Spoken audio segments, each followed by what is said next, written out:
Hey there, Sharon Horne-Ellstrom here. Welcome to day 319 of our Be a Better You annual challenge. Also, day 15 of our No Nonsense November 30-day challenge.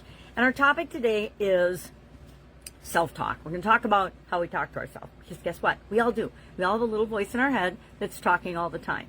And I think of mine as a little devil on one shoulder and a little angel on the other. Because I learned that growing up as a child, that in cartoons, that's how they represented our positive and negative self-talk and thoughts as a little devil and a little angel. One is a cheerleader for us, the angel, and one is an advocate for staying stuck, staying the same, never changing, just doing the same thing day in and day out. And how many of us have done that at some time in our life? I know I've caught myself a lot of times doing the same things over and over and over again, even though they're no longer serving me. They no longer work for me. And one of those most prominent things is the nature of our self-talk. And so many things influence that, right? All of our past experiences, all our current experiences, what's going on in the world, what we listen to, what we pay attention to. And at a day and age when everything, I mean everything, is screaming at us and shouting for our attention, it is no wonder that people are inundated with negative information, negative messages, not only from outside of them, but inside their own head. So self-talk has the ability to transform our lives and transform our identity. Our self-talk shapes who we are, our confidence. It shapes what we'll even allow ourselves to see and think about as possible to have an impact on our lives. And so it's something that most of us are on autopilot for the majority of our life. I mean, as a kid, we're not thinking about what we're thinking in our head or our self-talk. But there's always been, since the day we were born, an ongoing narration and judgment and questioning of everything that's ever happened to us and how we store that in our subconscious mind. I was going to share this subconscious little, the different levels of consciousness. We'll talk about that another day. We talked about it when we were focusing on mental health and well-being. But I do want to share, and I should have shared this probably with the comfort zone, this little baby. Yeah, I did it as an idiom for hit the spot when I was doing idioms and supersize your business. And it's so powerful because it reminds us that everything in the center of this circle and target is our past. And our subconscious mind is always trying to keep us there and do the same thing, make the same choices, the same decisions, pick the same significant other or partner, stay in the same business, stay at your job, whatever it might be for you. And that is not going to be a place where we grow. It might be a place where we're comfortable and that we're performing at a certain level of success that we deem appropriate for us. But usually as human beings, we want more. So the way we get more is by paying attention to and tuning into and tapping into and identifying what thoughts that we're having repeatedly, because our thoughts are on repeat, right? We have a steady stream of consciousness coming from our subconscious, whether whether we are aware of it or not. And I will admit, most of my life, I have not been aware of it. And I'll give you a specific example of this. I make daily videos every day. And I caught myself, because I wasn't aware of it up until that point, one day realizing that every time I stopped recording, I made a negative, sometimes even out loud, heaven forbid, comment about that video and how I thought it went. So I was reinforcing, the one mistake I made, or the time I tripped over my tongue, which happens just about every day, but it was happening more frequently because I kept pointing that out to myself. And I became aware of that, and I'm like, okay, just don't even judge your videos every day. Just make them, post them, share them, and you'll get better. And I think I've gotten better over the last 8 years. Not sure. I just show up as who I really am. And some people like that. Some people absolutely hate that and give me all kinds of you know what. And that's okay. They don't have to like me. I'm not here for everyone. I'm just here for the people that resonate with me and the people that can relate to me. And I can relate to a lot of people because I've had a lot of experiences. So we believe what we repeat.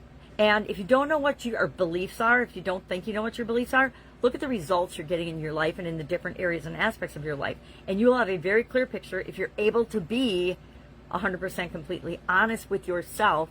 Let's face it, a lot of people can't even be honest with themselves, much less other people. Kindness builds confidence, so we want to make sure we're being kind to ourselves as we're figuring out this whole self-talk thing and what we're saying to ourselves. Scientists have done studies and they found that up to 80% or more of the 80 to 90,000 thoughts we have a day as human beings, and there's some debate over those statistics and numbers, as there always is, but we have a lot of thoughts every day, right? It's always streaming. About 80% of those are negative and on repeat. Up to 90%, maybe even 95% of what goes on in our brain and our body is on autopilot, and we don't even become consciously aware of it until we choose to become consciously aware of it. And I think the thing that we forget sometimes is that conversation, the conversation in our head, is the most important, not only conversation, but relationship that we have in this lifetime. The relationship with ourself, our self-talk, is the most important communication and relationship in our life. And, some people think, well, that's so selfish to think that way. But is it? No. If we don't take care of ourselves and become the person we want to be, we're not able to lead or help anybody else on the planet. And I don't know about you, but I want to make the world a better place because I was here, not worse. So, what can we do to counteract this, negate it? I would say, number one, if you've never even thought about the stream of consciousness going through your head all the time, just try to listen to it today and see what it's saying to you. Are most of the messages positive or most of the messages negative? Are they limiting you and holding you back from something that you've always wanted to do in your life? Or are they encouraging you to take that leap of faith and just take action and do that thing? If we are 100% honest, I would think that probably 90% of the population has some form of, I'm not good enough, I don't deserve, who do I think I am to? And as much as I have actually thought I worked on this with different modalities, I still have it. It still comes up, not every day in my face, but almost every day. And that leads me to believe that it's still running in my subconscious. Now, I'm in a 21-day challenge to manifest what we want. And I am working on that whole silly, I'm not good enough, I don't deserve, I made this mistake when I was 20, therefore this is what I get, and I don't deserve anything else. Okay, come on, really? So we're questioning those beliefs today and really asking ourselves, and the lady who's leading this training said, treat your false belief and limiting belief like it's an interrogation. Pretend you're a police officer or something interrogating that belief. Ask it all these questions and then see if it doesn't lose all its power over you. And it does. I did it yesterday on one and I'm like, wow, that was super effective. So we could talk about that strategy in more depth if you're curious about that. Our action item today is to notice one thing that you're saying to yourself that isn't serving you and replace it with something else. So for example, if I say, I'm not good enough, I don't deserve, I would say, I am enough and deserve everything I want just as I am. Or something that is believable for you, that can automatically be flipped from the negative to the positive thing. Another one that I use whenever I catch myself about anything being negative or putting myself down or negative self-talk is, I unconditionally love myself right now. Why? Because I always unconditionally love myself. I love myself no matter what, even when I'm stupid, even when I raise my voice at the granddaughters, even when I say the wrong thing or do the wrong thing or make typos. I still beat myself up for typos. I'm legally blind and I beat myself up because I have typos on my cell phone when I'm texting. I'm like, or replying to messages. And I'm like, okay, do I really have to get all upset because I have a typo? I'll go back and fix them when I find them. But sometimes I should know better. My kids always told me I was sending gobbledygook. All right, so what are we doing today? Notice when you're negative. Yeah, I wanted to say every time or every negative self-talk thing that you say to yourself, but that's not even realistic. So just pick one. Notice one. And I guarantee within about 1 second, you will hear the one that's playing in your head over and over and over again like a broken record on repeat. And address that one. So share what it is, and then if you're willing to, share what you're going to replace it with today, and then practice all day just on that one thing and see how it makes you feel by the end of the day. That is it for that. I did remember to pull my card today. I have been forgetting. So yesterday I pulled 3, but I just want to quickly share this. I have a magnifying glass.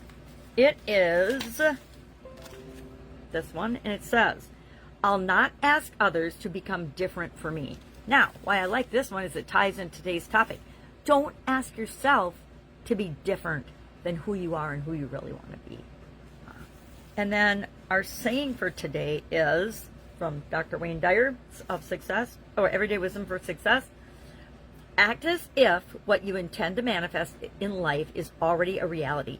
Eliminate thoughts or conditions, limitations, or the possibility of something not manifesting. So once you decide you want something, just own it and act as if it's yours already, and believe as if it's yours already. Become the person that is able to have the thing that you want already. So that's it for today. If I can help you in any way, what do? You ask. Ask for what you want. And show up for yourself every single day. All right, have an amazing day. I will, of course, be with you tomorrow.